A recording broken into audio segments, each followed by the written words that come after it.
এবার বুথভিত্তিক শক্তি গড়ে তোলাই লক্ষ্য। বিজেপির কর্মশালার নেতৃত্বে চিন্ময় মল্লিক ও সঞ্জীব কালিন্দী। দেখছেন বিকাশ খবর, আমি আপনাদের সঙ্গে সানিজুল হক।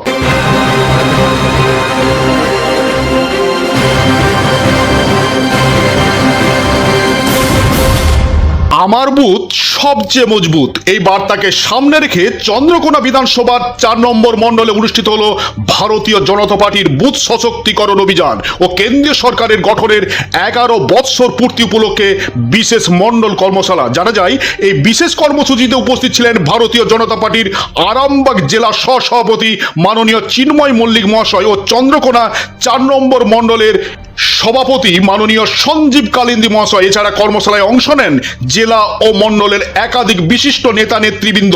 আরো জানা যায়, বুথ স্তরের সংগঠনকে আরো সুসংহত করা, জনসংযোগ বৃদ্ধি ও কেন্দ্রীয় সরকারের 11 বৎসরের উন্নয়নমূলক কাজ সাধারণ মানুষের কাছে তুলে ধরাই ছিল এই বিশেষ কর্মসূচির মূল উদ্দেশ্য।